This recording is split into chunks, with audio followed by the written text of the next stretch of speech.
台湾的艺术水阁好，国情解说两句，我和你做参考。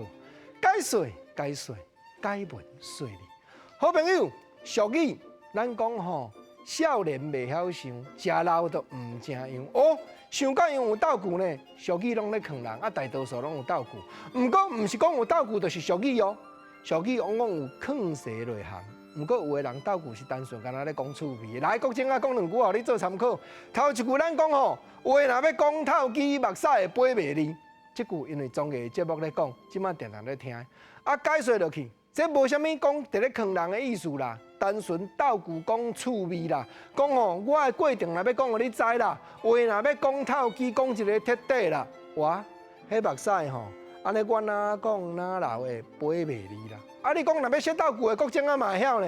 话若要讲分明，目屎会流袂停，对。咱说一句啊，别人嘛说一句啊，流传来流传去，总有一句会较久长，人会应用改编做俗语。所以俗语袂产生进前，一定斗句说大声。有当阵人斗句是单纯咧讲趣味尔。原因讲你目屎会飞袂离，就是因为你讲话拢安尼哩哩啰啰，得高斗菜刀。对啦，你要讲过程互我听，偏偏吼，你安尼一句讲都袂晓话，对东牵去到西，对西牵去到南，牵去到13天地外，安尼叫做哩哩啰啰，得高举起斗菜刀，乌白斗就对啦。哩哩啰啰的啰，甲得高斗菜刀的刀，原来斗句，即句原来毋是俗语，原来干那咧讲效果，讲深色趣味的尔，对。